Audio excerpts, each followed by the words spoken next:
Eh bien bonjour, je me présente François Rousselot pour auconcours.com. Je vais vous aider à préparer le concours Avenir 2017 en physique. Alors tout d'abord, quelques petits mots de présentation sur ce concours. Je prends mes petites notes pour ne rien oublier. Premièrement, c'est un concours d'1h30. Vous avez 60 questions proposées. Sur ces 60 questions, il faut en faire 45. Ça vous donne environ 2 minutes par question. Ça ne sert à rien d'en faire plus. C'est un concours où seules les 45 premières réponses seront prises en compte. Donc favorisez les questions et les réponses auxquelles vous êtes sûr de pouvoir répondre. Vous allez avoir 4 possibilités, donc une question, 4 possibilités, A, B, C et D. Il va falloir choisir entre A, B, C ou D. Normalement, il n'y a qu'une réponse, c'est soit A, soit B, soit C, soit D. Lorsque vous avez bien répondu, c'est plus 3. Si jamais vous ne répondez pas, c'est 0. Et si vous répondez mal, c'est moins 1. Je ne peux que vous inviter à répondre uniquement lorsque vous connaissez la réponse, parce que trop souvent, les étudiants ont tendance à perdre des points. Le but du jeu étant d'engranger le maximum de points et en perdre le minimum. Au concours Avenir, il n'y a pas de chimie, donc nous allons uniquement nous intéresser à la physique. Vous allez d'ailleurs voir avec le sujet 2017 que toutes les questions portent sur le programme de physique. Il n'y a pas de calculatrice non plus. Donc vous n'avez pas d'astuces pour apprendre, pour vous aider de choses qui seraient dans votre calculatrice, mais surtout, il faut aussi que vous soyez à l'aise avec les calculs. Je vous donne un petit exemple, les calculs de multiplication, de division, juste un petit exemple comme ça rapidement. Personnellement, ce calcul qui, de prime abord, peut paraître simple, j'ai tendance souvent à préférer l'écrire sous la forme suivante, qui me permet d'avoir ma réponse sans ambiguïté. D'accord? N'oubliez pas que c'est un concours et que le but du jeu, encore une fois, c'est de perdre le minimum de points, de vraiment être le plus à l'aise et aussi d'être serein lorsque vous allez répondre. Donc je vous invite en tant que scientifique à passer tant que possible avec les écritures scientifiques. Dans le temps, vous le verrez si jamais vous préparez d'autres concours, il y avait 10 à 15 questions de culture générale. Sur les sujets 2016-2017, ces questions de culture générale ont disparu, cependant, elles apparaissent dans le sujet. Ce sont des questions qui sont assez faciles, assez rapides à répondre. Je vous invite donc à les trouver rapidement et y répondre. Une petite phrase que j'utilise souvent lorsque je fais des cours. Lorsque vous n'êtes pas sorti d'un exercice, vous n'êtes pas sorti d'un exercice. Alors ça peut paraître un peu original dit ainsi, mais il faut bien voir que vous allez avoir des sujets sous forme d'exercice. Exercice 1 par exemple. Et dans cet exercice 1, vous allez avoir plein de différentes questions. Par exemple, plein de différentes questions sous la forme, par exemple, 1, A, avec B, C, D pour les propositions, etc., etc. Tant que vous n'êtes pas sorti de l'exercice, ce que vous avez par exemple trouvé à la réponse 1 peut être utile, peut être utilisable. Donc je vous invite à faire vraiment très attention, notamment dans vos réponses, lorsque vous voyez que la question peut engendrer d'autres réponses. Et ça c'est arrivé dans certains sujets. Faites bien attention, par exemple, ça peut être la question 14 qui fait appel à une réponse trouvée en question 1. Donc, encore une fois, tant que vous n'êtes pas sorti d'un exercice, vous n'êtes pas sorti d'un exercice. Donc, toutes les réponses trouvées auparavant peuvent être utiles. Je vous invite aussi, étant donné qu'il y a 45 questions à répondre, à bien remplir votre grille de sujets au fur et à mesure, votre grille que vous allez remettre au fur et à mesure, de sorte à éviter d'avoir les réponses sur un bout de papier, mais qui ne soient pas données à la correction. Enfin, n'oubliez pas que tout cela est un QCM, donc corrigé par une machine. Vous rapporterez autant de points à faire des exercices faciles qu'à faire des exercices difficiles. Donc je vous invite à faire uniquement ce qui va vous rapporter le plus de points. C'est un concours. Le but du jeu est tout simplement d'être parmi les meilleurs entre guillemets en termes de classement, et donc du coup de perdre le minimum de points et juste engranger le maximum de points.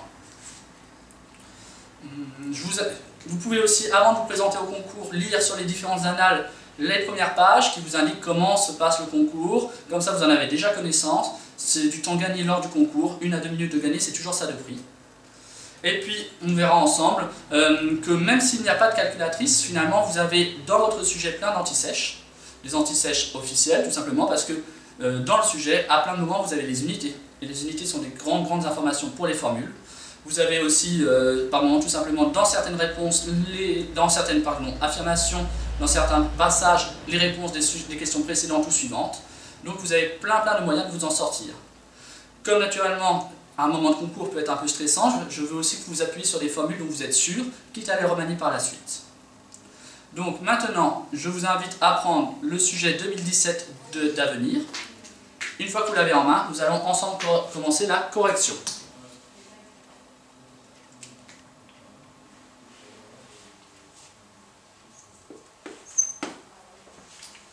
C'est parti pour la correction. Alors, je ne vais pas vous relire les sujets à chaque fois, vous les avez sous la main, ça sera tout aussi simple et tout aussi limpide à comprendre. Donc il s'agit d'une sonde dans le système solaire. Il y a tout un descriptif, il y a plein en haut de votre exercice 1 d'informations avec des constantes, des données numériques qui peuvent être utiles ou non. Donc ça, attention, c'est pas parce que vous n'utilisez pas une donnée que vous avez loupé quelque chose. Elles sont là, on verra par la suite si on les utilise toutes ou non. D'accord ? Et puis nous attaquons la première question. Donc la première affirmation, le référentiel le plus adapté pour étudier la trajectoire de la sonde dans le système solaire avant son arrivée en orbite est... Eh bien la phrase, elle donne la réponse. Tout simplement, il y a marqué dans le système solaire. Donc si c'est dans le système solaire, le meilleur référentiel, c'est héliocentrique.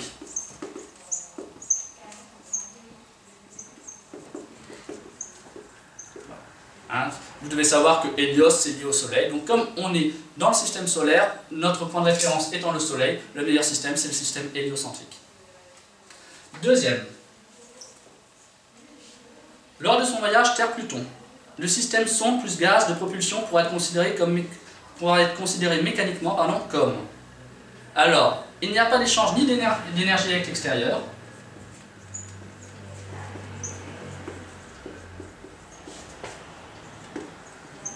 Du coup, on peut considérer le système comme isolé. Ce sont typiquement des questions qui sont des questions à gain de temps, parce qu'on peut largement passer moins de 2 minutes par question, et des questions absolument à répondre, parce que ce sont des questions faciles qui impliquent à peine une connaissance du programme. Hein. Donc ce sont des questions à localiser et à faire, j'ai envie de dire, en premier. Troisième, connaissant la masse du Soleil MS et la distance Soleil-Pluton, patati patata, donc, quelle est l'orbite, quelle est la loi qui permet de déterminer l'orbite? Eh bien c'est pas compliqué, ça vous le savez, c'est du cours, je ne vais pas y passer dessus des heures, c'est tout simplement la fameuse troisième loi de Kepler.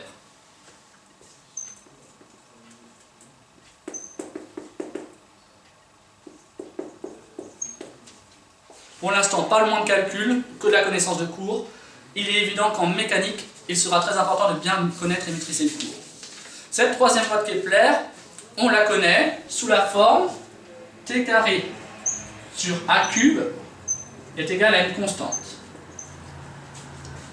Donc ça, vous devez le savoir. Au moins, vous vous rappelez que c'est t carré sur a cube est égal à une constante. Et cette constante, c'est égal à 4 pi carré. Et dans le cas de notre exercice, vous rangez la masse du Soleil. Ce que je viens d'indiquer ici me permet très rapidement de répondre à la question 4. Je trouve par conséquent que t est égal à a cube 4 pi carré g masse du Soleil. Et le tout sous la racine carrée. On a donc la réponse A pour la question 4. Bon, vous verrez, hein, on est en concours, il faut se poser des bonnes questions sans y passer trop de temps. Comme tout est positif, j'ai naturellement pu passer ça sous forme de racine carrée. D'accord ? Soyez bien à l'aise avec les passages d'éléments du bas vers le haut, les divisions, les multiplications. Rappelez-vous aussi bien que la loi de Kepler, c'est dans ce sens-là, c'est t carré sur a cube, ou a cube sur t carré égale à une constante qui serait inversée, mais en tout cas ce n'est nullement t cube sur a carré. Donc ça, il faut vraiment que ça soit quelque chose de maîtrisé, c'est t carré sur a cube.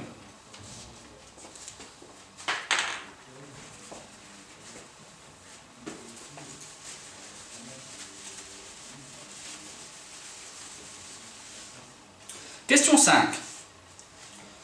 Arrivé dans le champ gravitationnel de Pluton, la sonde sera en orbite avec une accélération. Alors, cette accélération, elle sera comment? On est dans le cadre d'un mouvement circulaire, avec le référentiel du coup dit de Freinet. L'accélération, elle n'est pas nulle, elle n'est pas constante. L'accélération est tout simplement centripète ou centrifuge. Et là, pour éviter que la sonde ne parte ad vitam aeternam, elle est tout simplement petit c centripète, c'est-à-dire orientée de la sonde vers la planète.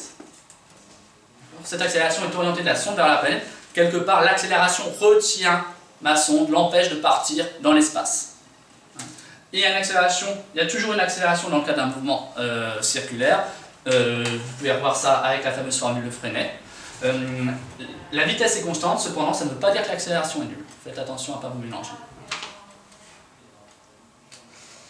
La sonde en orbite sera soumise à une force. Alors, cette force-là, nous, sur Terre, ici, actuellement, là où je suis soumis à une force qu'on appelle le poids.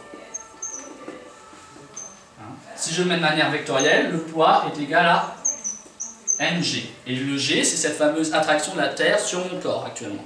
D'accord ? Ce g est orienté de moi vers le centre de la Terre. Alors ici, je vais avoir une force, on le connaît, on sait qu'entre deux objets A et B, si je le mets de manière vectorielle, j'ai une force entre A et B, c'est grand G, la masse de A fois la masse de B, sur la distance AB, le tout au carré, suivant un vecteur unitaire U. Alors, si vraiment on est précis sur la formule, comme je n'ai pas forcément défini mon U, pour l'instant je pourrais marquer plus ou moins. C'est pas dans le sens à peu près, c'est dans le sens positif si F est dans le même sens que U, négatif si F est dans le sens opposé. C'est vraiment très important ça. Un vecteur, ce qui va faire que ce soit positif ou négatif, ce n'est pas tant des histoires il faut se rappeler que, etc., etc. Tout simplement, je compare mon vecteur, est-ce qu'il est dans le même sens que U, dans ce cas-là c'est positif, est-ce qu'il est de sens opposé, dans ce cas-là c'est négatif. Alors revenons un petit peu à notre exercice. J'ai donc une force. Cette force, tout simplement, la force de AB, ici c'est la sonde est soumise par une force. Donc c'est la force de Pluton sur la sonde. D'accord ? La force de Pluton sur la sonde, c'est égal à quoi? On vient de le voir, grand G c'est une constante. La masse de la sonde, je regarde par rapport à leur manière d'écrire, comme souvent petit m pour la masse de la sonde, grand M pour la masse de la planète, la masse de Pluton. Sur la distance entre Pluton et la sonde, ce qu'on appelle ici le rayon. Au carré, parce que la distance était au carré. Et alors maintenant on propose plusieurs choses. Alors déjà ça enlève la A et la B, qui ne correspondent pas au niveau de la présentation. Maintenant la question se pose vis-à-vis de ce fameux vecteur unitaire, celui que je vous ai un peu indiqué tout à l'heure, U. On propose USP. USP, ou bien on propose UPS. D'accord? Je vous les montre, juste comme ça, USP, UPS. Bon, ça c'est juste pour que vous puissiez comprendre. Donc USP de S vers P et UPS. D'accord? Comme la force de la sonde, la force est subie par la sonde, c'est la force de Pluton sur la sonde, c'est donc plus par rapport à USP. Donc c'est donc la réponse C.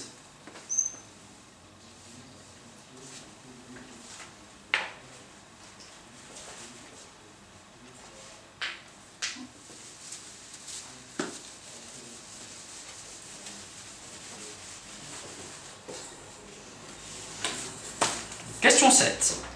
À l'aide de la deuxième loi de Newton, etc., etc., je vous laisse lire la question. L'expression de la vitesse de rotation de la sonde autour de Pluton est. Alors la question 7, on peut la retrouver avec l'accélération de Freinet, avec les lois de vitesse, etc. En concours, c'est entre guillemets une perte de temps. Disons que le temps nous est compté, et vous la connaissez à force de l'avoir vue en cours, donc je vous la note. C'est la vitesse est égale à racine carrée de G, MP, sur le rayon. Voilà, ceux qui sont intéressés, et ça permet aussi de voir à quel niveau on en est dans notre programme, etc., vous pouvez facilement retrouver tout cela en travaillant sur tout simplement le repère de Freinet, en vous rappelant que l'accélération c'est degré sur dt suivant la tangentielle plus v carré sur r suivant la normale, comme il n'y a pas de vitesse, comme la vitesse est constante, toute l'accélération est normale, et après on peut retrouver ça. Cependant, à force de l'avoir manipulé dans votre cours, vous la connaissez, c'est une réponse facilement trouvée du coup. Avec un rayon RP et une masse MP, la valeur du champ gravitationnel de Pluton à sa surface est.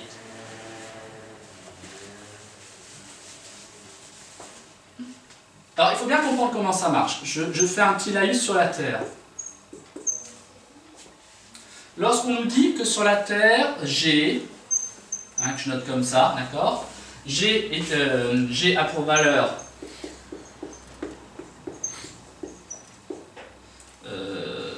allez, on va dire pour simplifier 10, souvent dans les exercices c'est plutôt 9,8, etc. Mais on va mettre 10 par exemple. Je vous le note, c'est une première fois qu'on le voit ensemble, S-2, donc j'ai bien une accélération, d'accord. Lorsqu'on marque que G a pour une valeur 10, c'est tout simplement qu'on s'est dit, globalement, la Terre est globalement ronde, d'accord. Donc, j'ai un rayon de la Terre qui est globalement le même. Et aussi, on s'est dit, globalement, ça c'est pas forcément une erreur, que la masse de la Terre était une constante. Et au lieu de s'embêter à faire plein de calculs, on s'est dit, cette fameuse force d'attraction, F de la Terre sur moi, par exemple, d'accord, la force d'attraction qui s'applique à moi à ce moment-là, c'est quoi? C'est grand G.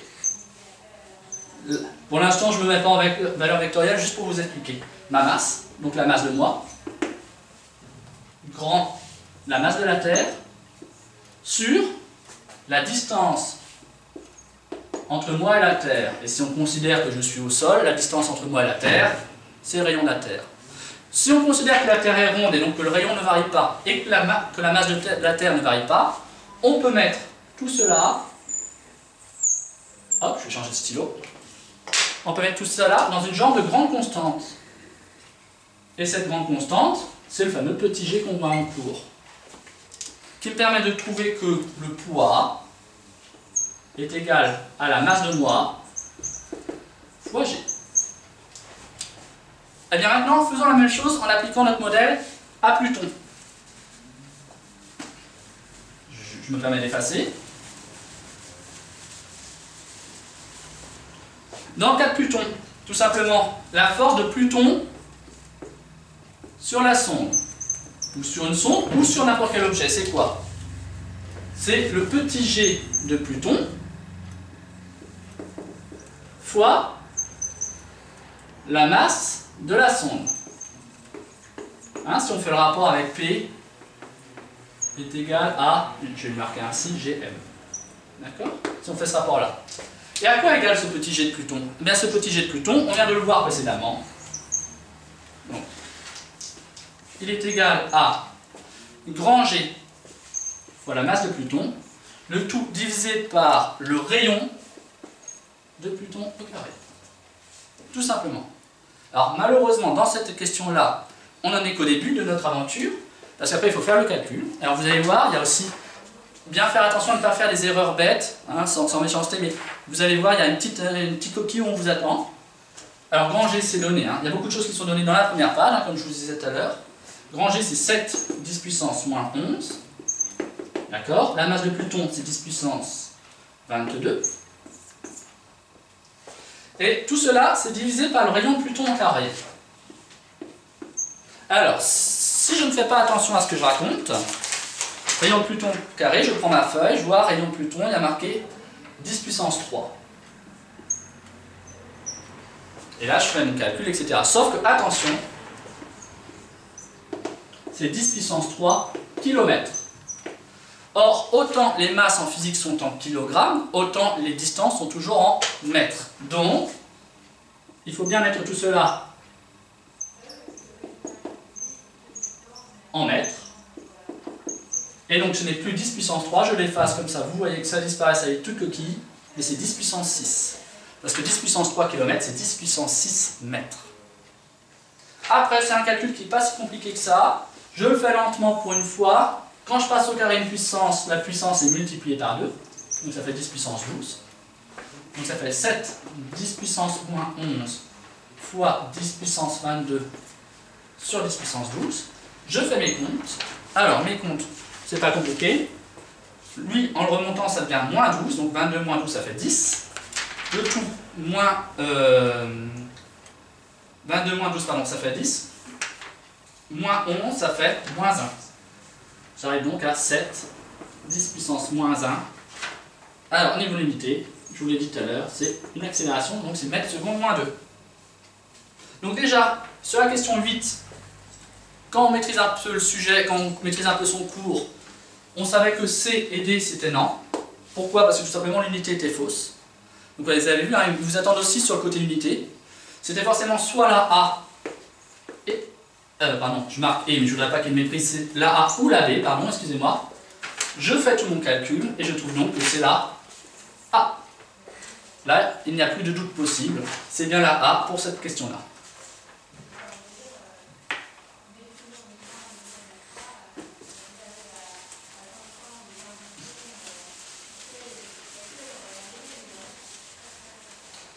J'ai passé un peu de temps sur cette question-là parce que je vous ai expliqué les choses. Cependant, même quand on va assez vite, le temps pour faire la question est facilement de 2 minutes. Donc vous voyez qu'il est très important d'essayer de gagner du temps sur certaines réponses faciles. Je vous dis cela parce que par exemple la réponse 9 c'est du cours.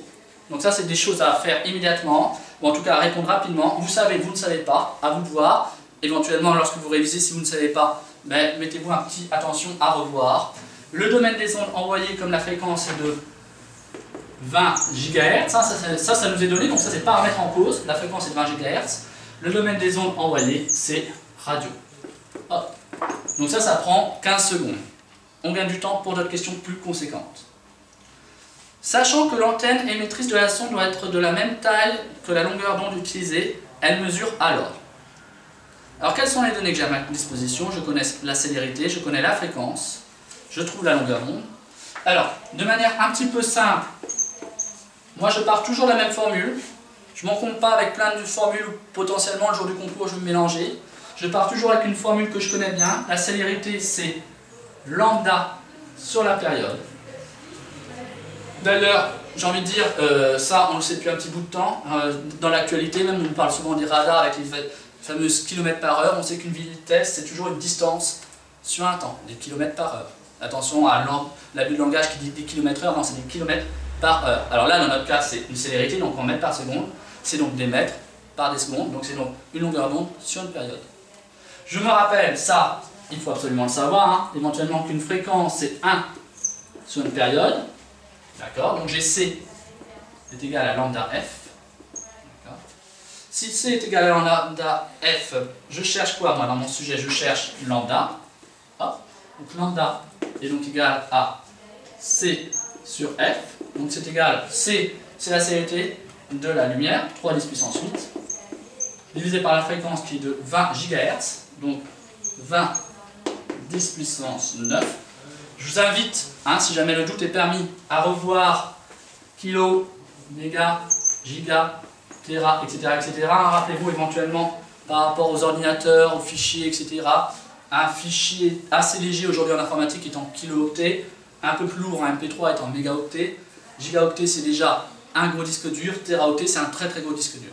D'accord? Et à chaque fois on est sur les 10 puissance 3, donc 10 puissance 3, 6, 9, 12, etc. etc., etc. Je finis mon calcul. Alors, pour éviter toute erreur, moi je préfère toujours écrire ce calcul-là sous cette forme-là. 3 sur 2, donc 10 puissance 8 en haut. Vous avez vu que le 20, je vais le transformer en quoi? En 2 10 puissance 10. Si vous êtes plus à l'aise, tant mieux, mais au moins je sais que 3 demi, je sais ce que c'est, que 3 sur 20, une coquille de virgule est vite arrivée. Donc 3 demi c'est quoi? C'est 1,5, ça je suis sûr, là-dessus personne ne pourra me reprendre. 1,5 10 puissance moins 2, je fais mon calcul, et comme c'est une longueur d'onde, mètre. Je compare avec ce qui m'est proposé, il n'y a pas cette solution, cependant 1,5 10 moins 2 mètres, c'est aussi 1,5 cm, ce qui correspond bien à la A. Donc ça, il n'y a pas d'erreur, hein, c'est juste que 10 moins 2 mètres et centimètres, c'est la même chose, faites bien attention à ça. Déterminer la durée entre l'émission des ondes électromagnétiques par la sonde et leur réception sur Terre. J'efface.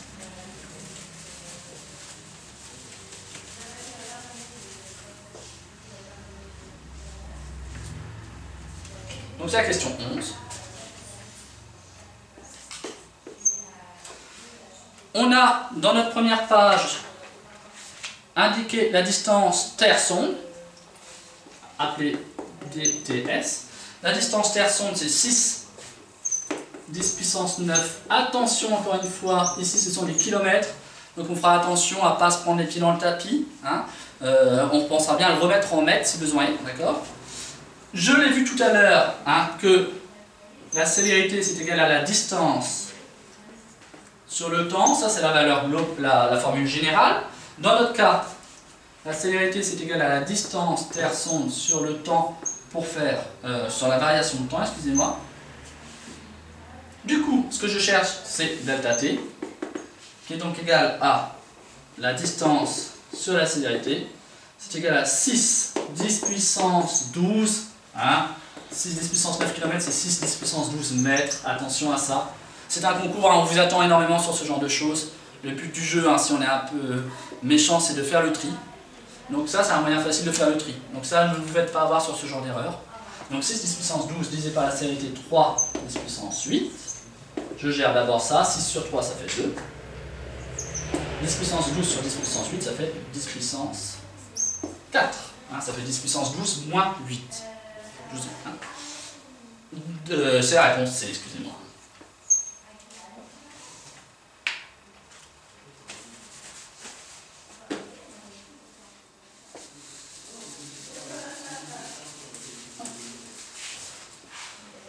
Toujours dans le même principe, j'ai des réponses qui sont plus rapides à répondre, des questions pardon, qui sont plus rapides à répondre.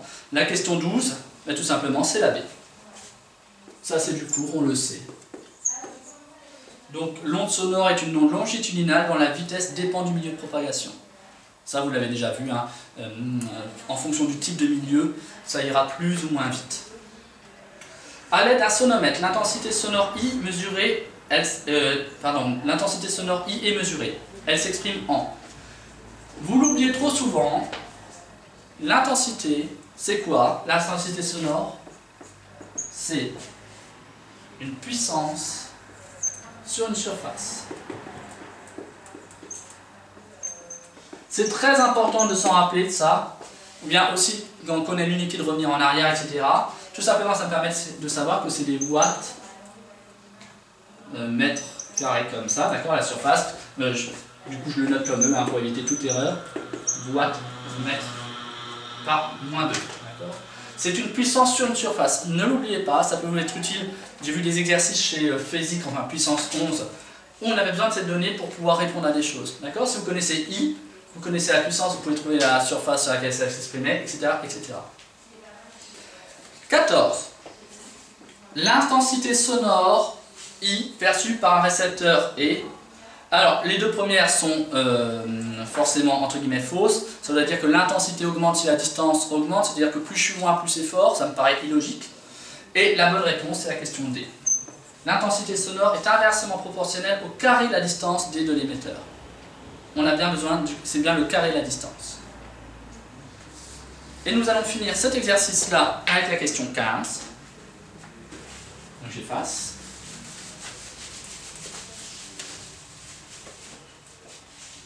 Question 15. Avec deux émetteurs sonores de même niveau, L égale 60 décibels à une distance D. Le niveau sonore de l'ensemble à la distance D sera. C'est un cas, j'ai envie de dire, assez commun. Si jamais je fais, parce que je mets donc deux émetteurs, donc si jamais mon niveau est x2, que se passe-t-il? Vous l'avez vu en cours, je vous le rappelle, niveau x2, ça ne veut surtout pas dire, donc je n'implique pas multiplier par 2 les décibels. Ça, c'est totalement faux. Ça, c'est une erreur, vous le savez, hein, vous l'avez vu plusieurs fois. Vous le savez peut-être, et ça nous permet de répondre facilement, que lorsqu'on met deux émetteurs, hein, d'accord?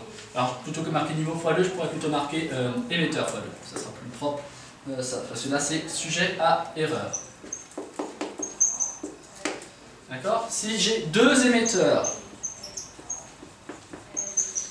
okay. Vous avez peut-être vu en cours que si j'ai deux émetteurs de même niveau L, alors L total est égal à L plus 3. Donc on ajoute 3 décibels. Je peux aussi très rapidement vous refaire la démonstration. Si j'ai deux émetteurs qui émettent chacun une intensité I. D'accord? L'intensité totale des deux, c'est égal à I', qui est égal à 2I. Jusque-là, pas de difficulté. On se rappelle que L est égal à 10 log de 2i sur i0. C'est ça correctement. Voilà. Donc, elle est égale à 10 log de 2i sur i0. Égale à 10 log de i sur i0. Donc ça, c'est ce que je connaissais déjà. Plus 10 log de 2. Donc ça, dans le sujet, c'est marqué que tout ça est égal à 60. Et 10 log de 2, on a une petite aide au calcul. À la longue, on le sait aussi hein, quand on a fait un peu d'exercice. Log de 2, c'est 0,3. Donc fois 10, ça fait 3. Donc on retrouve bien le niveau qui est égal à 63 décibels. Je vous ai démontré pourquoi c'était pas x2, mais c'était bien plus 3. On est à la fin de l'exercice 1 et on va attaquer l'exercice 2. Je vous laisse en prendre connaissance.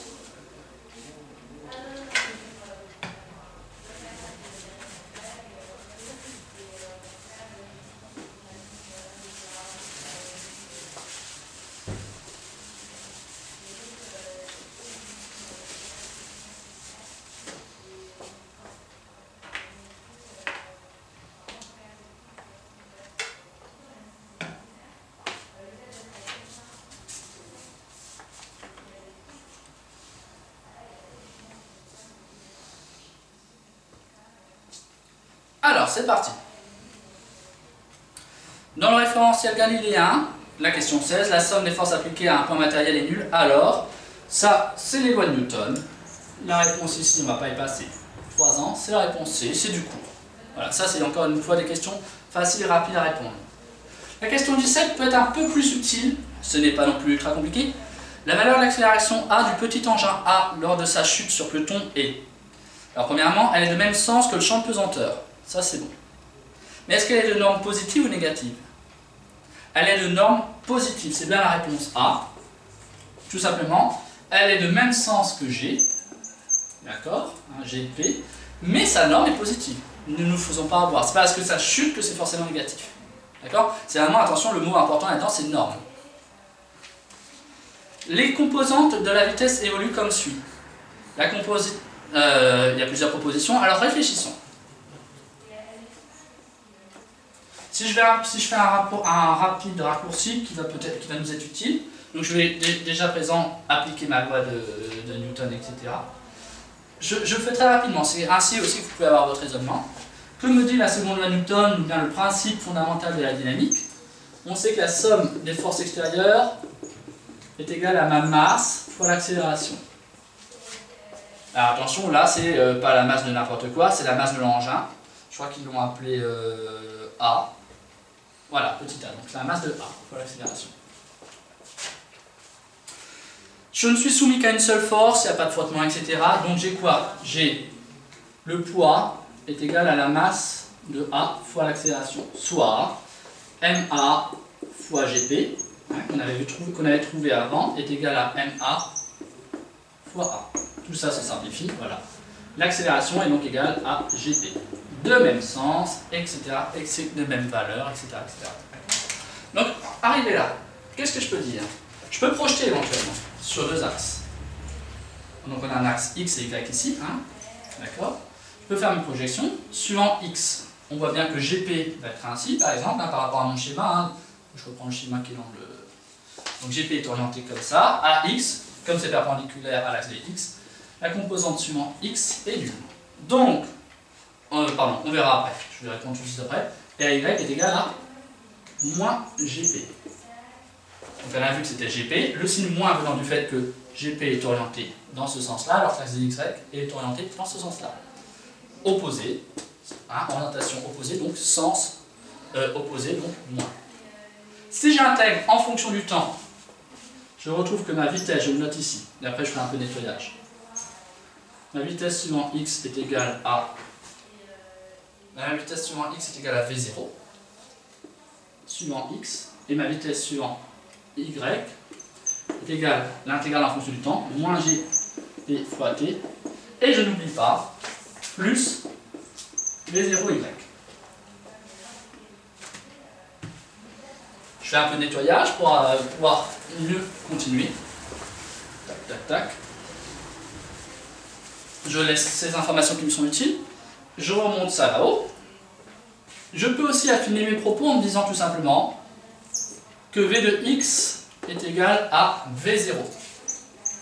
Dans ce cas-là, c'est bien égal à V0. Pourquoi? Car V0 est horizontale. Comme ma vitesse initiale est uniquement suivant l'axe des x, je n'ai pas de composante suivant y. Et donc du coup, V0y est égal à 0.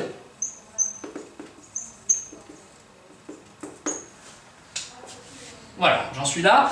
Ça, c'était nécessaire. Vous allez voir, vous allez voir que c'est nécessaire pour la suite. Je réponds rapidement parce que je n'ai pas encore répondu à la fameuse question 18. Donc la vitesse évolue comme suit. La composante horizontale est constante. Par exemple, on dit pour la A, oui, là ça paraît constant, hein, de valeur toujours égale à V0. Et la composante verticale augmente. Alors, la composante verticale augmente, ou bien est-ce qu'elle diminue? Voilà, c'est là où il va falloir se poser les bonnes questions. Mais la valeur de la composante verticale, au fur et à mesure, je parle bien de la valeur, elle va augmenter. Elle est orientée vers le bas, mais la valeur elle va augmenter. Hein, c'est là où il ne faut pas se tromper. Par exemple, imaginons que je sais pas, on va prendre, on avait calculé G, tac tac tac, on va prendre G égale à, voilà, on l'a calculé, excusez-moi, c'est 7 10 moins 1. Au bout d'une seconde, c'est moins 7 10 moins 1. Au bout de 2 secondes, c'est moins 14 10 moins 1. Au bout de 3 secondes, c'est moins 21 10 moins 1. Au bout de 4 secondes, moins 28, etc., etc. Donc la valeur de ma composante, la valeur, attention, hein, tout est là-dedans, la valeur, elle augmente. Donc c'est bien la réponse A. Ça augmente en allant vers le bas, mais la valeur augmente. Vous ne vous faites pas avoir. Donc ça, c'était pour la question 18. Hein, je n'avais pas encore répondu.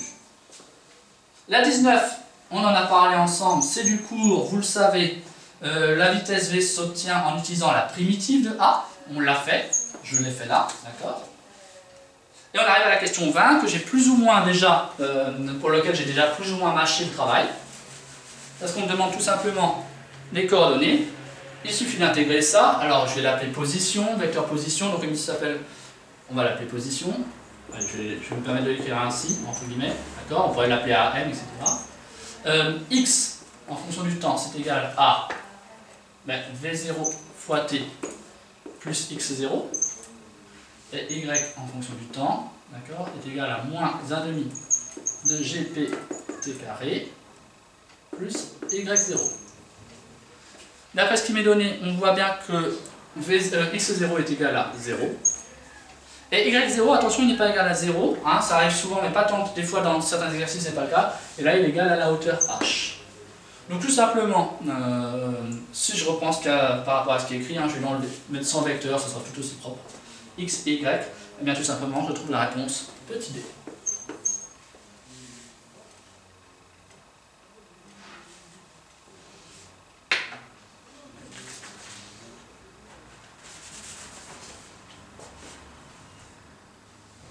Hop, j'efface, je reviendrai dessus si besoin, je les remarquerai. Gardez bien ça de côté parce que généralement quand on en est là, ce genre de questions, vous vous doutez qu'il y a toutes les dérivées qui arrivent dessus, enfin les dérivées, toutes les questions subsidiaires qui vont en découler, et du coup on va avoir besoin de reprendre ce que je venais de faire.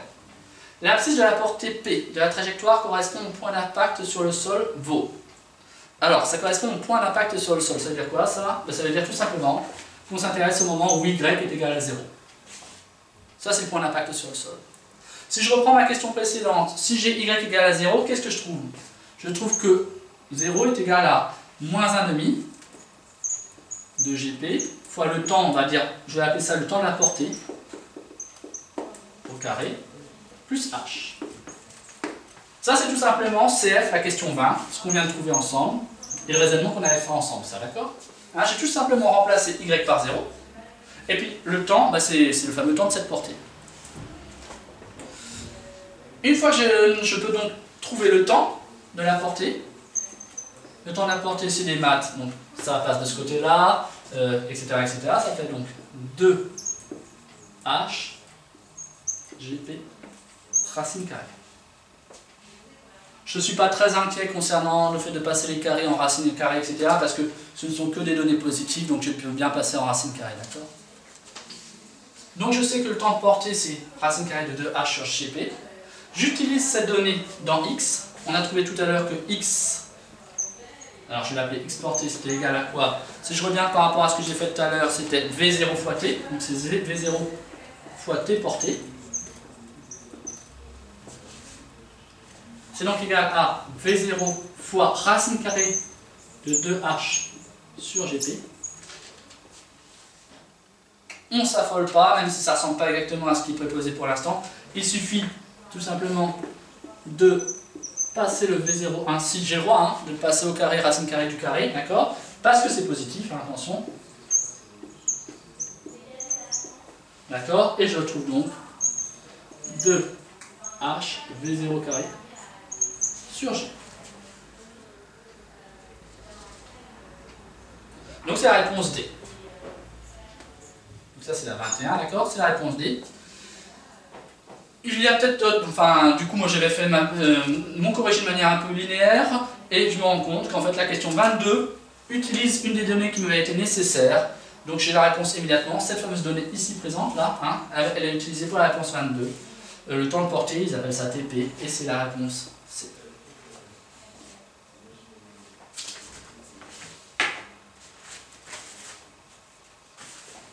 J'efface.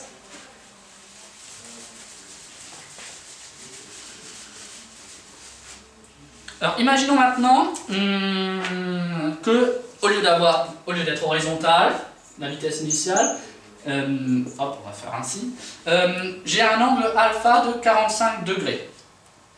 D'accord? Donc au lieu de lancer comme ça, je le lance comme ça. Bon ben là, ça sert à rien de s'embêter avec des calculs, c'est premièrement de la logique, c'est aussi tout simplement de la culture. On sait que les athlètes vont chercher à avoir des angles adéquats pour lancer le plus loin possible le javelot par exemple au JO. Donc plus l'angle sera important et plus se rapprochera de 45 degrés, plus la portée sera grande. Donc la portée P, si l'angle est 45 degrés, est important et plus grande.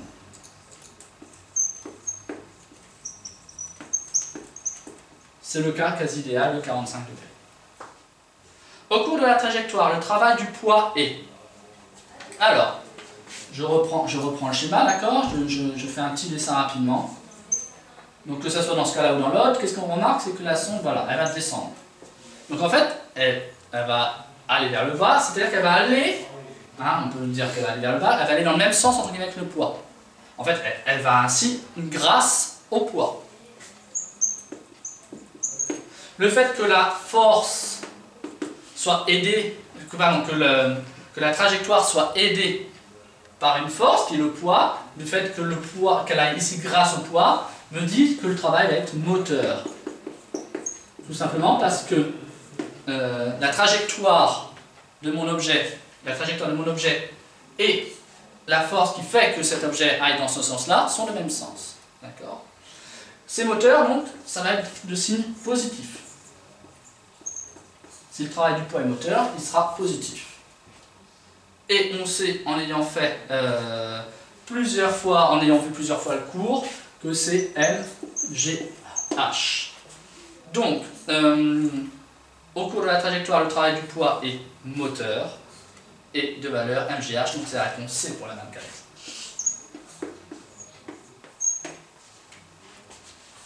Très important, le travail, donc c'est, je vais faire un petit rappel pour si nécessaire.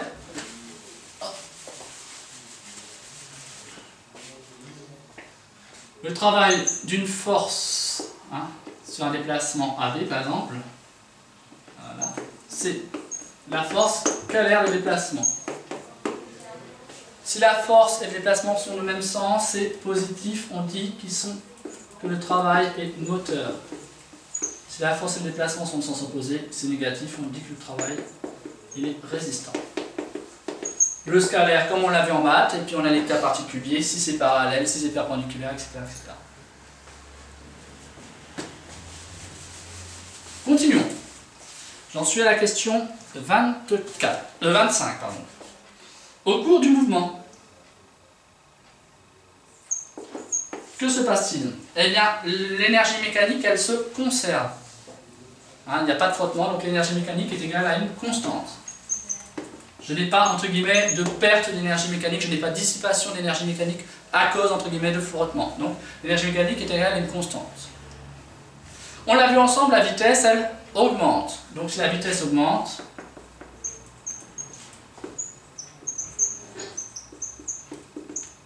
ça veut dire quoi? Ça veut dire que l'énergie cinétique augmente. D'accord? Donc, c'est la réponse B. L'énergie mécanique est égale à une constante et la vitesse augmente, donc l'énergie cinétique augmente. Si vous voulez le voir d'une autre manière, je vous rappelle que l'énergie mécanique, c'est l'énergie cinétique et, attention, en théorie, à bien préciser, les énergies potentielles, il y en a plusieurs types. Tout simplement, l'énergie cinétique, vu que ici, la base qui m'est donnée pour mon énergie mécanique, ce qui est capable pour mon énergie mécanique est égale à une constante, quelque part, si elle augmente, tout simplement, l'énergie potentielle va diminuer au profit de l'énergie cinétique. Voilà, tout simplement. Donc, j'ai l'énergie cinétique qui augmente, alors que l'énergie mécanique est constante. Donc, on peut en déduire facilement que les énergies potentielles, elles diminuent. Si l'on prend en compte une force de frottement, symbolisant l'interaction de la sonde avec l'atmosphère de Pluton, que se passe-t-il? Eh bien, c'est justement ce que j'avais commencé à dire. Il n'y a pas de perte par frottement. S'il y a frottement, tout simplement, l'énergie mécanique, elle, diminue.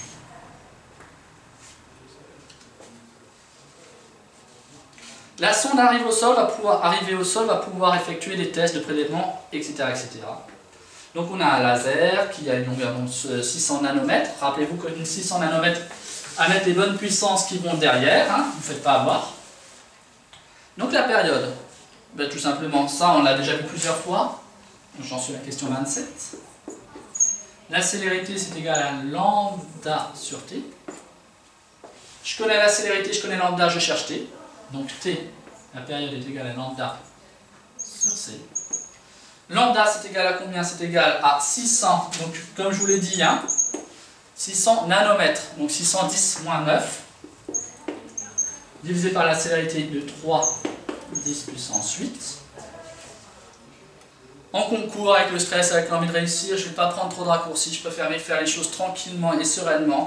Du coup, je me dis que ça fait 6 10 puissance moins 7, divisé par 3, 10 puissance 8. 6 sur 3, ça je sais faire, pas de problème, c'est 2. D'accord? Et après, on a 10 moins 7 moins 8, parce que comme je le remonte, ça devient moins 8, donc ça fait 10 puissance moins 15. Et ça, c'est en secondes. Donc 2 10 puissance moins 15, c'est la réponse A.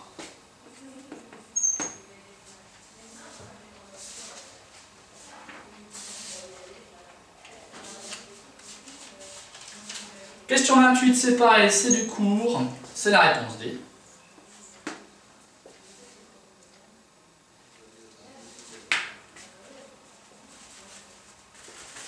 Question 29.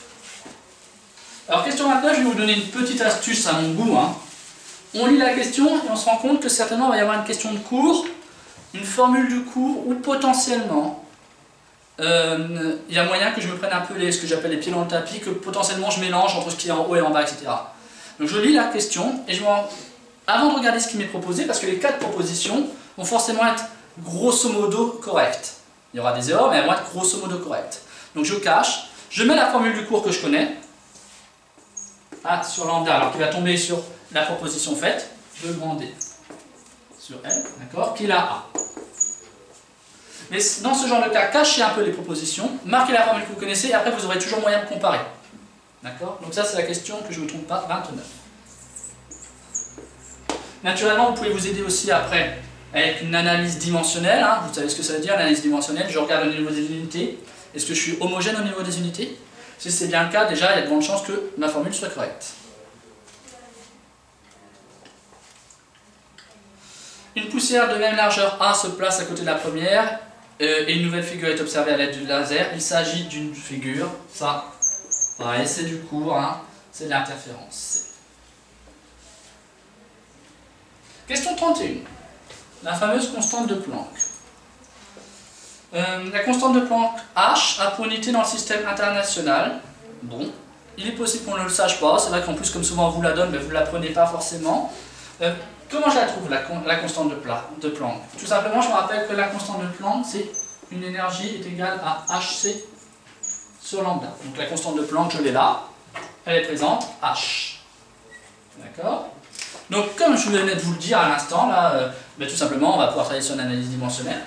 Constante de Planck, j'ai donc h est égal à une énergie fois une longueur d'onde sur la célérité. Donc l'unité de h, que je vais pouvoir noter comme ça, hein, c'est égal à quoi? C'est, alors c'est là où vous allez voir, hein, c'est des joules fois des mètres, le tout divisé par des mètres, seconde moins 1. Paf, paf. Donc c'est des joules secondes. Sauf que ça ne m'est pas proposé joules secondes, parce qu'en fait, c'est volontairement que j'étais arrivé jusque-là, joule n'est pas l'unité du système international. Il va donc falloir que je ramène ça à quelque chose que je connais. L'unité des joules, il va falloir que j'amène ça à des unités du système international. Tout simplement, je peux peut-être me rappeler, ce qu'on a vu tout à l'heure, que le travail qui est en joules, c'est une force. Donc le travail, c'est une force fois une distance. Vous allez voir, ça va nous permettre de faire plein de petits rappels là-dessus. Une force, c'est quoi? C'est donc des newtons fois des mètres. Mais les newtons, c'est pareil. C'est pas une unité du système international. Et la force, je la connais sous quelle forme? Je sais qu'une force, c'est une masse fois une accélération.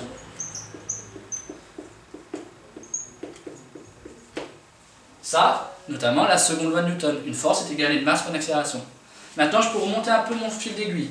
Si une force est une masse fois une accélération, donc l'unité d'une force, c'est donc des kilogrammes. Attention, en physique, hein, les masses sont en kilogrammes et pas en grammes. Hein. Faites attention, surtout quand vous passez de chimie à physique ou inversement. Donc, des kilogrammes et une accélération, c'est des mètres seconde moins 2. D'accord? Donc ça, c'est la force. Donc, une énergie, je remonte encore un petit peu, l'unité d'énergie. Ici, j'avais trouvé qu'une énergie, c'était donc en newtons fois des mètres. Donc l'unité d'énergie, c'est donc des newtons, des kilogrammes, fois des mètres, fois des secondes moins 2, de tout long fois des mètres. Que j'aurais pu marquer sur le mètre carré. Donc revenons en arrière, encore une fois. Donc les joules sont égales à des kilogrammes mètres carrés seconde moins 2. Donc ici, ça fait donc l'unité de H, hein, ce qu'on cherchait. C'est des kilogrammes mètres carrés seconde moins 2 fois des secondes.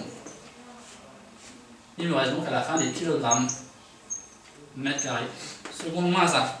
Et ça correspond à kilogramme mètre carré seconde moins 1 à la réponse D.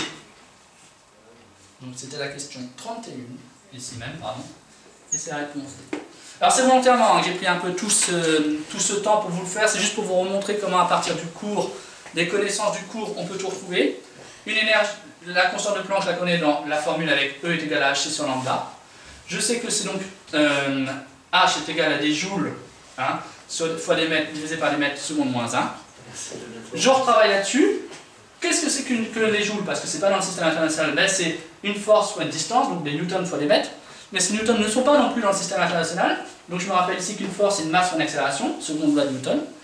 Et du coup l'unité d'une force c'est des kilogrammes fois des mètres seconde moins 2. Et je remonte à ce qu'on vient de faire.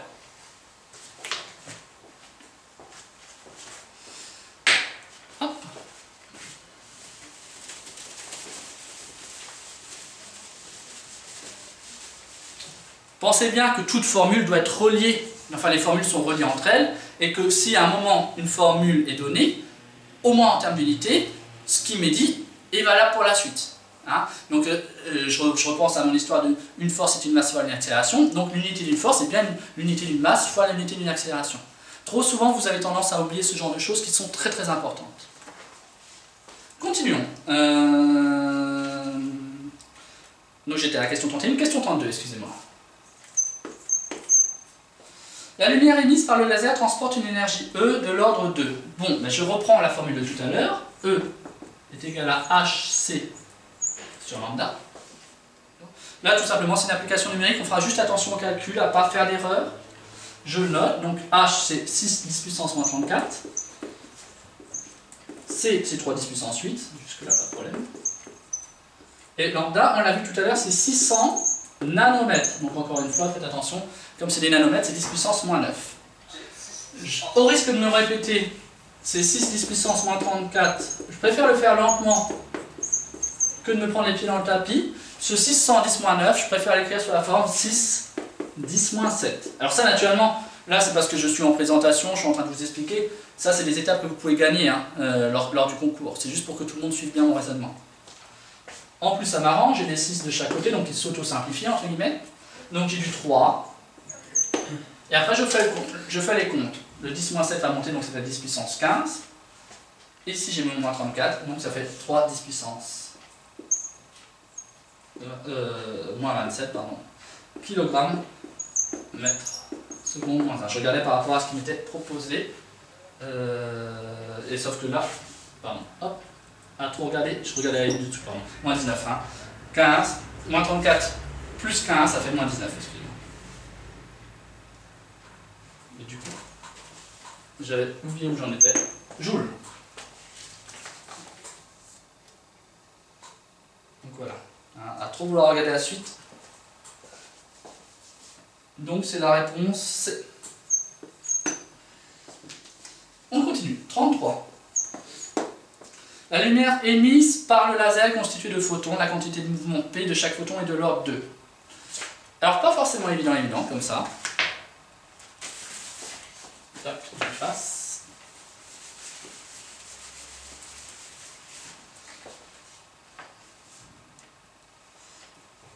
Finalement, la question n'est pas très compliquée. Quand on se rappelle la formule, E est égal à mc².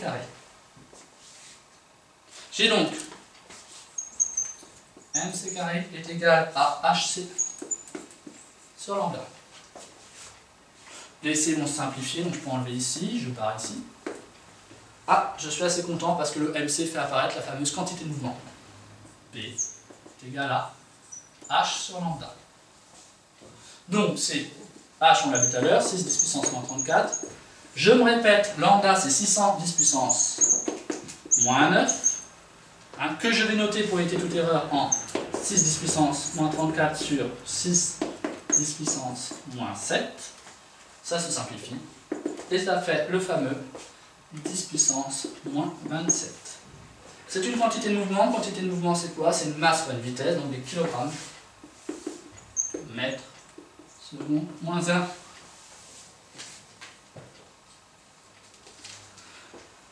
C'est donc la réponse B. Pour la question 33. Question 34. Là c'est du cours.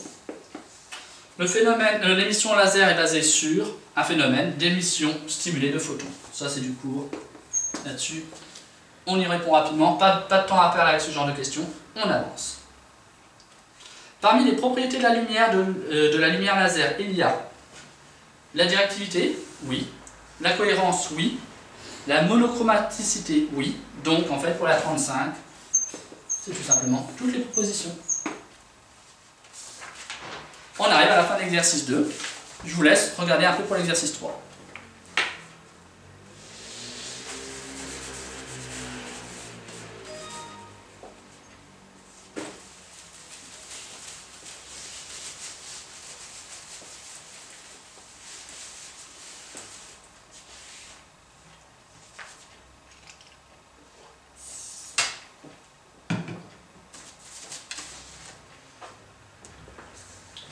L'engin au sol va faire quelques prélèvements, mais l'appareillage est confronté à des températures extrêmement faibles. La nature des échanges énergétiques entre l'engin et le milieu extérieur est liée. Aux échanges d'énergie dus aux travaux des forces, oui. Aux échanges d'énergie dus à des transferts thermiques, oui. Aux échanges d'énergie cinétique, pas forcément. Et donc c'est plutôt la D, vu que c'est la A et la B. Donc la réponse D pour la 36. 37. En supposant que la variation d'énergie de l'engin s'exprime comme celle d'un corps dans un état condensé, etc. etc. Et tout simplement, si jamais ma variation d'énergie est inférieure à 0, négative, mon énergie interne. Elle, qu'est-ce qu'elle fait? Elle diminue. Donc, c'est la réponse A pour la 37. Pour la 38. Alors, souvent les étudiants sont sur un chapitre à peine abordé quand ils attaquent le programme. Cependant, le cours n'est pas si compliqué que ça. Vous pouvez soit le comprendre dans des livres, soit vraiment noter les quelques définitions principales, ce qui vous permettra de répondre à des questions qui en thermodynamique, on est sur la thermodynamique, ne sont généralement pas très compliquées. Donc la variation d'énergie interne de la paroi lors du transfert thermique est, alors on sait que U est égal à M, la variation de température. J'ai toutes mes informations. La masse est 2 10 puissance 3 fois C 0,4 fois la variation de température, c'est 20. La variation de température, que ce soit en degrés Celsius ou degrés Kelvin, on s'en moque, étant donné que c'est une variation. Donc la différence des plus ou des moins 273 va s'auto-annuler. D'accord ? Ce calcul-là, pour éviter toute erreur, je le note ainsi. Si vous n'avez pas besoin de passer par ces étapes, tant mieux pour vous. Je préfère toujours le faire ainsi pour éviter que les étudiants se demandent pourquoi la virgule a été placée ainsi, etc. etc. Donc ça fait 2 fois 4, 8 fois 2, 16. 10 puissance 3 joules. Alors 16 10 puissance 3 joules, c'est écrit sous la forme, c'est ce qui m'oblige à sans arrêt devoir regarder ce qu'il me propose. 16 kilojoules, c'est exactement pareil, il n'y a pas de souci là-dessus. Donc c'est la réponse B. Le flux thermique sur la paroi pendant une durée delta T est égal à 100 secondes. Bon, un flux thermique, j'efface, un flux thermique c'est tout simplement une genre de puissance thermique. Donc si ce flux est égal à une genre de puissance, je reviens à des formules que je connais depuis longtemps. Je me rappelle que la puissance, c'est égal à une énergie sur un temps. Bon, ça tombe plutôt bien. J'ai une énergie, la variation d'énergie interne, la question 38, et j'ai un temps. Donc mon flux, c'est tout simplement U sur delta T. Mon énergie, c'est 16 10 puissance 3. Je vous rappelle, faites bien attention, les questions s'impliquent les unes dans les autres. Vous avez vu tout à l'heure en mécanique que si je m'étais trompé au début, ça pouvait engendrer tout faux. Là, si je me suis trompé auparavant, ça peut rendre celle-ci fausse. De plus, vous avez marqué 16 kJ. Vous ne faites pas avoir maintenant que vous avez bien répondu, en remarquant, excusez-moi, que 16. C'est bien kilojoules, donc c'est 16 10 puissance 3. N'oubliez pas 10 puissance 3. Divisé par 100 secondes, c'est ce qui m'est proposé. Donc ça fait 16 divisé par 100, ça fait du 0,16 10 puissance 3. Donc comme c'est un flux, c'est en watts, soit 160 watts par rapport à ce qui m'est proposé. Donc c'est là, pour la 39, on va être sur la réponse B. Question 40. À travers la paroi de l'engin, à travers, c'est là où est le mot essentiel, c'est le à travers, donc le transfert thermique a lieu sous forme de conduction, la A. Le mot-clé était le à travers.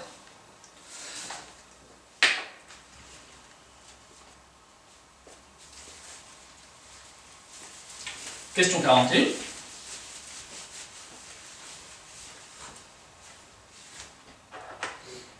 L'unité de la résistance thermique. Alors la résistance thermique, si vous avez vu le cours, ou bien si vous le voyez un petit peu avant le concours, vous allez souvent le voir sous la formule, la résistance thermique c'est égal à l'épaisseur sur lambda fois la surface.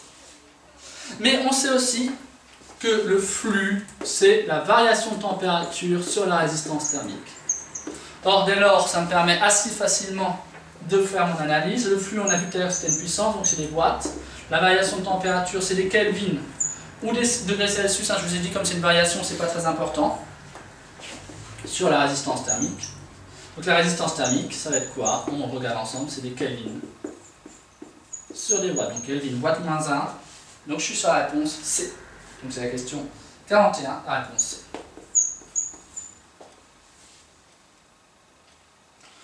Dès lors, je vais utiliser la formule qui m'est donnée là-haut, tout simplement. Le flux pour la question 42, le flux est égal à la variation de température sur la résistance thermique, ça c'est la formule qu'on connaît. Je le transforme comme j'en ai besoin, étant donné qu'on me demande la résistance thermique. Donc la résistance thermique, c'est égal à la variation de température sur le flux. La variation de température, on l'a vu plusieurs fois, c'est 20. Le flux, on l'avait trouvé en question 39. Ah, vous avez vu, si j'ai fois à la 38, j'ai fois à la 39, et donc je vais avoir fois à celle-ci. Donc on fait vraiment attention à nos réponses. Donc c'est 20 sur 160. Ça, de prime abord, sans calculateur, on se dit, oh là là, cata, pas tant que ça, regardez. C'est pas si compliqué, on prend le temps de faire les choses tranquillement et simplement. 2 sur 16. Ok, 2 sur 16. 1 sur 8. 1 sur 8, c'est 0,125. Alors si vraiment, vous voyez pas pourquoi 1 sur 8 fait 0,125, premièrement, par rapport aux autres réponses, on voit que c'est la seule qui va coller, d'accord? Ou bien, éventuellement, vous pouvez aussi vous dire que 1 sur 8, c'est quoi? C'est un genre de 1,5 fois 1 quart, c'est-à-dire la moitié d'un quart, donc la moitié de 0,25. D'accord? Ça, c'est vraiment si vous ne voyez pas cette étape-là. Donc, je suis à la question 42, donc c'est la réponse D. Et nous allons finir avec la question 43 pour cet exercice-là.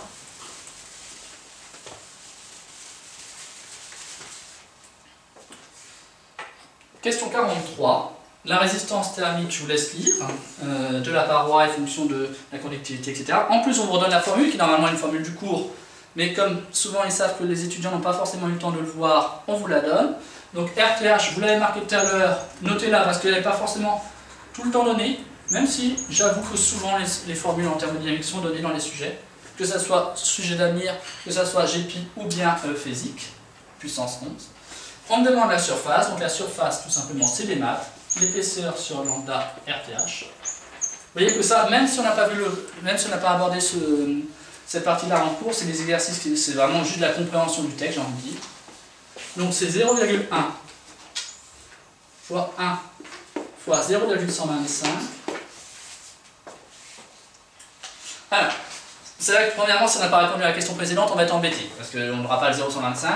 Et on va se rappeler que 0,125, tout à l'heure, j'avais vu que c'était égal à 1 huitième. Ça va me simplifier mon calcul, parce que du coup, ça permet d'avoir le 8 qui rebascule en haut, ça fait donc 0,8. Sinon, la division n'est pas évidente.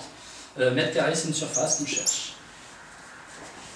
Comme c'est 1 huitième, en fait, je vous le réexplique rapidement ici, ça fait 0,1 sur 1 huitième, et en fait, donc le 8 monte. Donc ça fait 0,1 fois 8. Et là, c'est pas évident de savoir que 1 sur 0,125, ça fait 8. Enfin, de prime abord, c'est pas évident. On arrive à l'exercice 4, je vous laisse en prendre connaissance.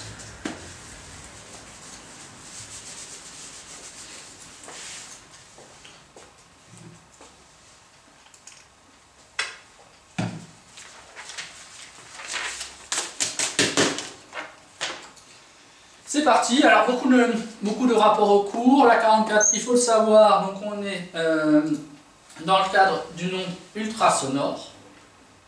Donc c'est la C.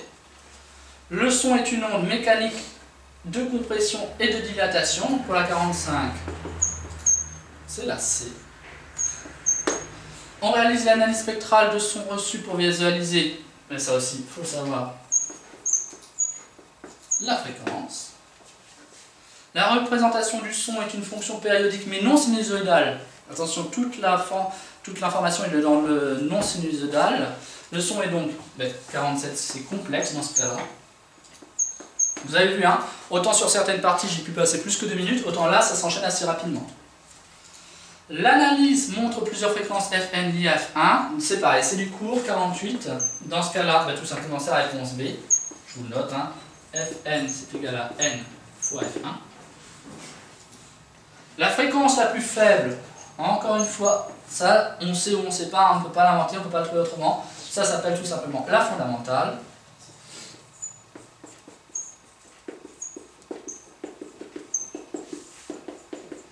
Normalement, si vous appuyez sur une note de piano, c'est la note que vous entendez, c'est la fondamentale. Je dis normalement parce que des fois les harmoniques sont plus conséquentes. Pour transformer le signal analogique en signal numérique, il faut discrétiser à l'aide d'une fréquence d'échantillonnage. Ça c'est pareil, ça c'est du cours. La fréquence d'échantillonnage est supérieure à 2F. Donc c'est la A. Donc voilà, là on est vraiment lancé sur une partie où la connaissance du cours est vraiment indispensable, parce que sinon on ne peut pas répondre. Pour la majorité, éventuellement, c'est un peu de culture, mais globalement, c'est vraiment du cours.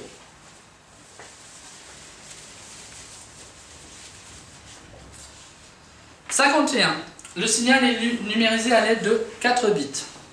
D'accord? Alors, ça, si j'ai 4 bits, en fait, je vais avoir combien de valeurs possibles, la résolution?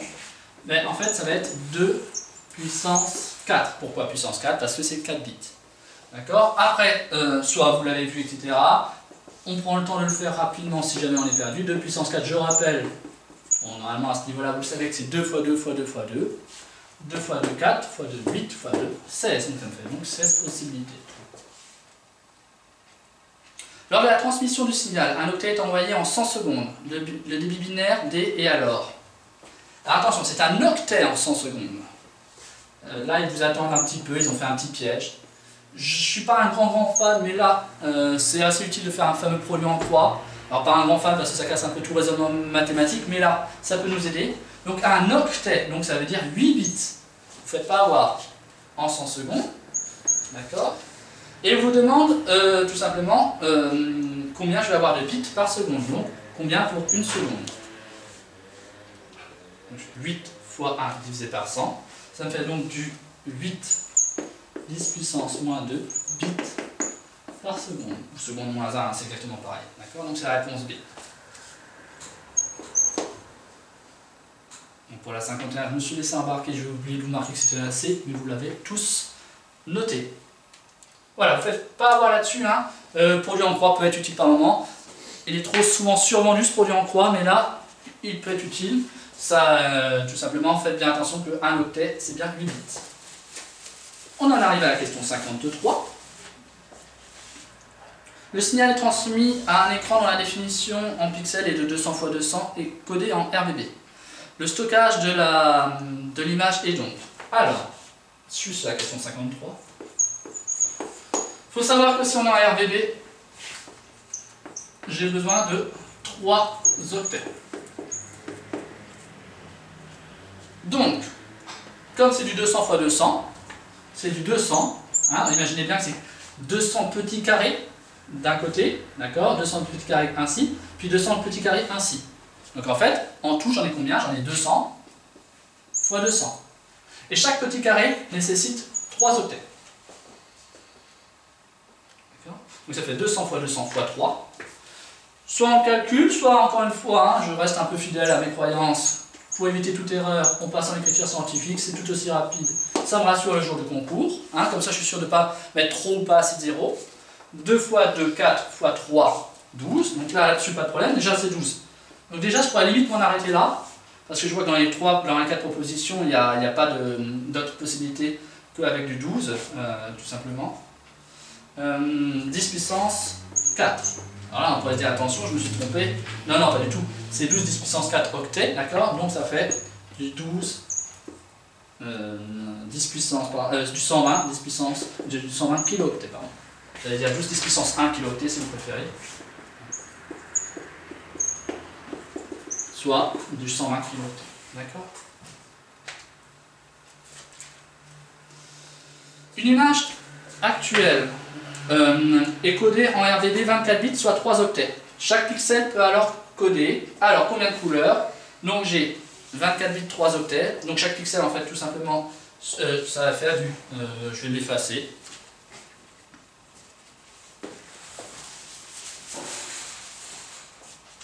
Tac, tac, tac. Donc, c'est à 54.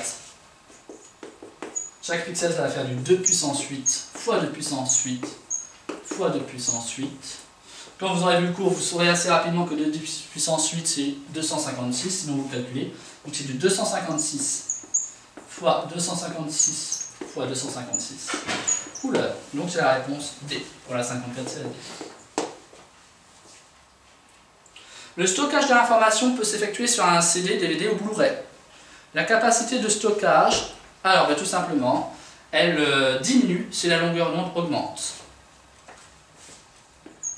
Donc c'est la B.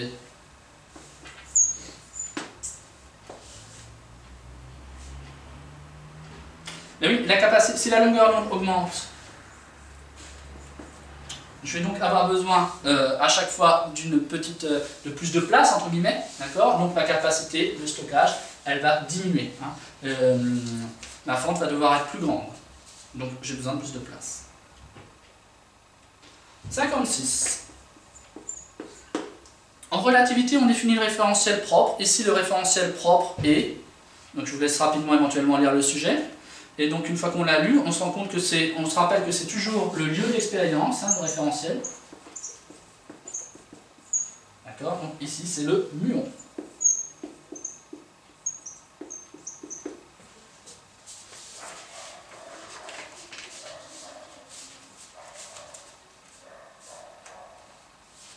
Pour la 57, c'est tout simplement, quand on l'a vu, beaucoup de connaissances du cours qui nous permettent de trouver la réponse D.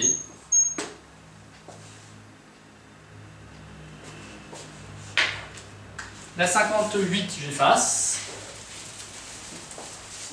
Là, je vais avoir besoin de faire un petit peu de calcul. Pas très compliqué, le problème c'est que si on n'a pas trouvé la 57, bon, on est un peu embêté. Cette fois-ci, du coup, je l'écris. Qu'est-ce qu'on sait? On a trouvé la chose suivante tout à l'heure. C'est juste de marquer proprement. Voilà. Tac. Et on nous dit aussi que V est égal à 0,9C. Donc, on se lance dans un petit calcul qui n'est pas très complexe. Mais on va faire attention à le faire correctement. Donc, je prends le temps de le faire en entier. Donc, V est égal à 0,9C. Donc, ça fait 0,9C le tout au carré, le tout divisé par C au carré. Hein? Car V est égal à 0,9C. D'accord? Du coup, les C disparaissent, il n'y a pas de souci là-dessus. D'accord? Ça me fait 1 sur racine carrée de 1 moins 0,9 le tout au carré.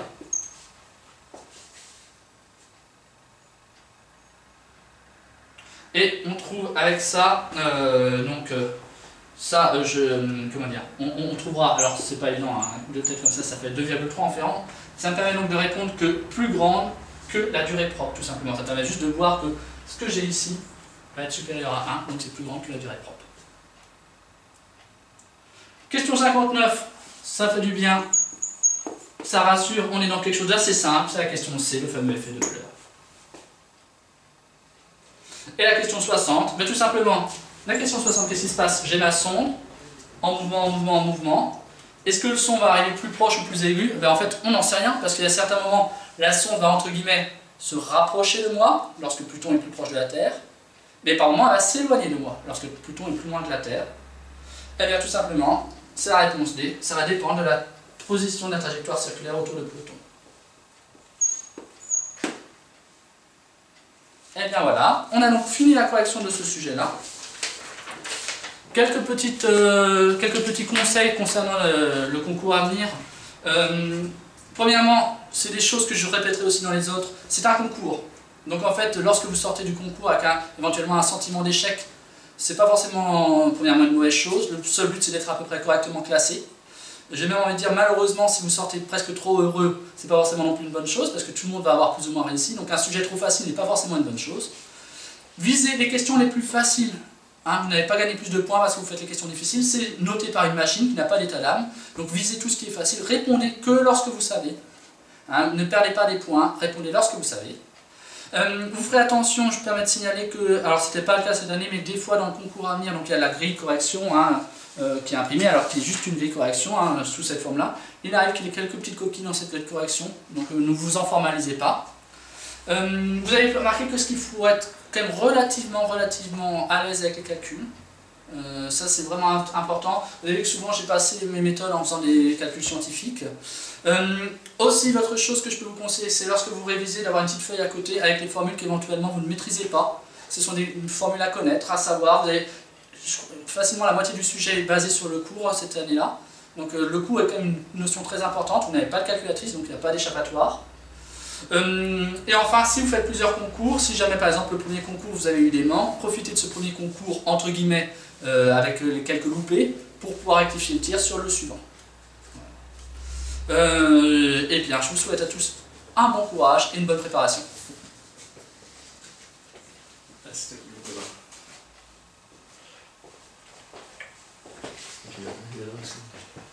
Bon ben voilà. Ça va, c'est pas trop...